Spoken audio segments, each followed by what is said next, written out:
Earthquake-proof, affordable housing made from natural elements. This is the premise of buildings designed by CalEarth, a nonprofit organization founded by Nader Khalili. The Iranian architect and humanitarian decided to create buildings that could save lives based on traditional architecture in Iran.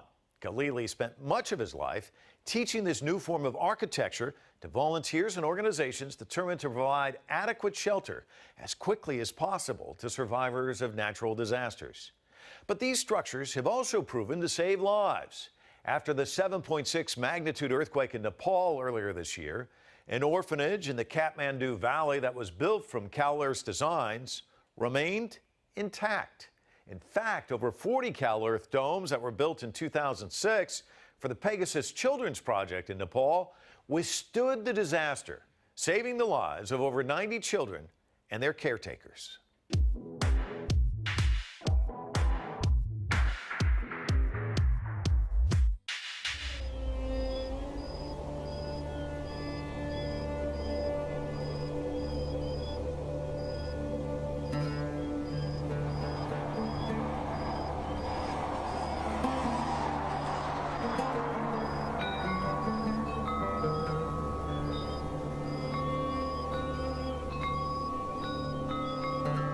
My father was really inspired by things that he could find in nature.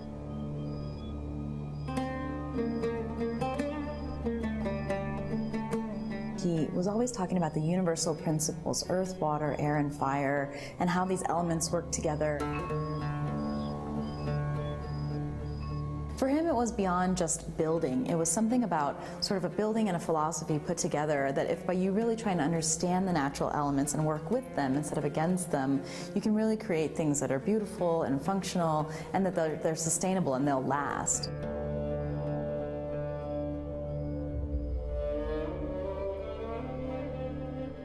CalEarth is a nonprofit organization founded by my father, Nader Khalili, who was an architect and humanitarian. He decided that he wanted to learn how to build for people who didn't have any money, who didn't have access to unlimited material and unlimited budgets. So he began studying the traditional architecture of Iran, which is where he was from, and really fell in love with the earth architecture concept and spent the rest of his life, evolving and developing different ways of building with the earth and sort of taking this old technology and bringing it into the current age. One of his biggest inspirations was the Persian poet Rumi, who lived about 800 years ago. One story goes that, he was so fearful of his building always having cracks in it, and, architects are always afraid of things that are cracking. And so what he did is he went to the poetry of Rumi and he found a poem that said that which you fear now is your true worth.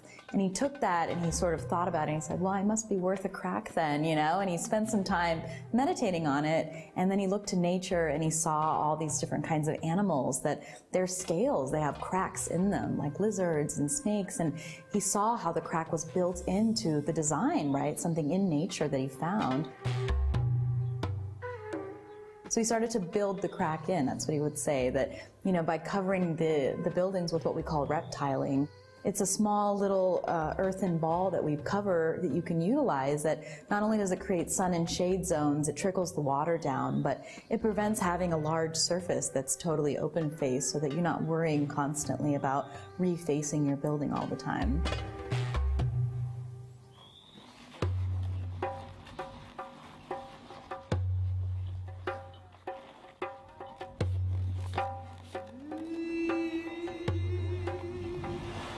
This is a very simple building technology. It's sandbags, barbed wire, and earth. Those are pretty much the only things involved. And what you do is you fill the sandbag with earth. You can either stabilize it or not. You can add a little cement depending on what you want to do, or some other kind of stabilizer like lime. And then you add in a little bit of water into the mix, and once you pour it into the bag, you basically take a step back and you lay it in a course.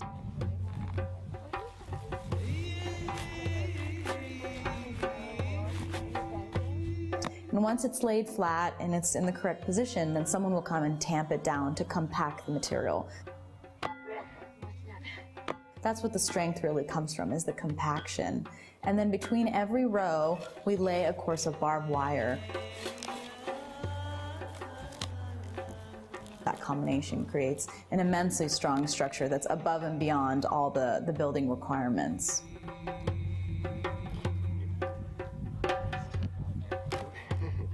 You know, with a handful of people, even without any experience, and one skilled instructor, we have workshop participants building domes in one day within 2 days of being here.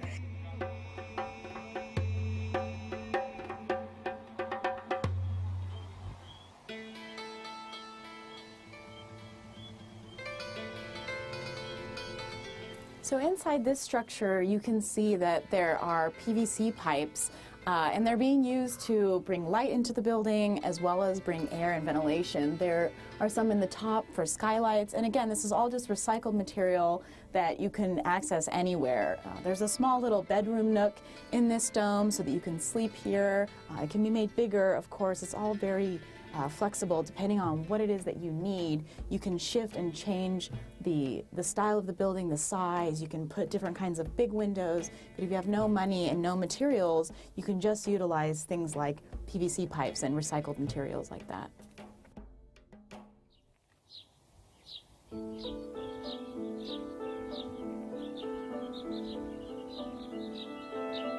Yeah, I came here 10 years ago to learn to build my own house,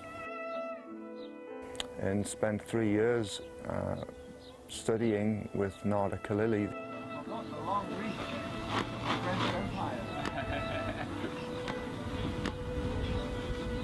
And then I finished up, did my study, and went off, and I was building houses in all sorts of different countries around the world. I got a phone call from another friend who said that the architect Khalili had passed away. You know, and I just was literally dropped to my knees. It was a surprise. And sort of in the following months, his family and myself and other long-term apprentices who'd known him and who cared about the work, we all came together and said, how can we keep this place alive? So what we need then is a couple of people. When I was here as an apprentice, he was always talking about how the construction industry, architecture, engineering, was always characterized by men. And he felt that it was wrong, and that women have an energy, the feminine energy that brings something valuable. And so he went out of his way to keep the technical part of the work such that women could participate, such that children could participate. So you don't need to be really strong. You need instead to be cooperative. And since then I've been the site director, helping to bring in apprentices, helping the Khalili family really to run their father's legacy.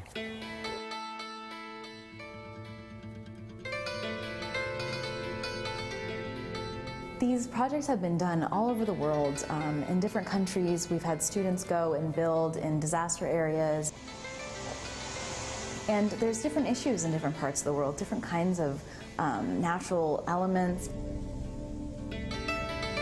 And what we've tried to do is figure out ways to modify the structures so that they will withstand all the elements. You know, at this point, we feel confident to say that these are hurricane-proof, tornado-proof, that, you know, they're earthquake-resistant to the highest amount that you can test.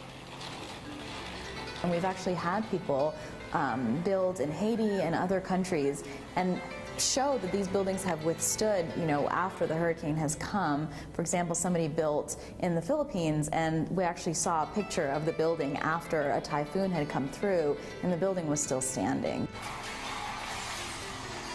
Well, the Philippines is a very vulnerable country to climate change impacts, extreme weather events.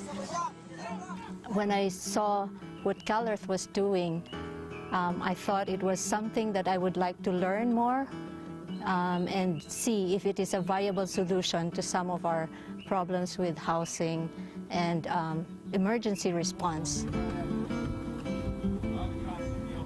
especially building. I was never an earth builder.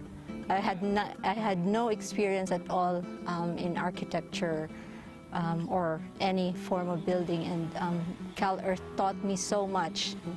And I see a future in it, and developing more of earth architecture in the Philippines and making it an example.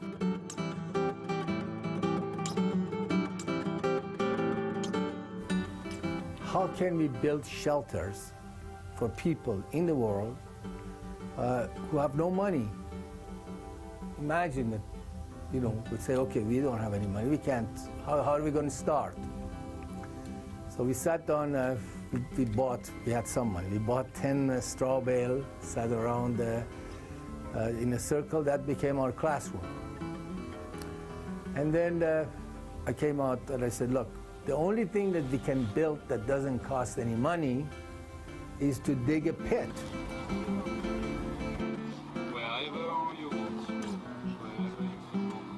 One of the things my father always talked about was that it's really important in your life to have a quest, a reason to wake up every morning that's beyond just what you're going to do that day. Eventually, somehow the pieces come together, and that was what CalEarth was for him. He was so all about helping other people. It's truly amazing, because it's not that we're just coming in and we're saying, here, we're going to build this for you. We say, no, we're going to just teach you to do it, and then we're going to leave so that you can continue to build with your own community.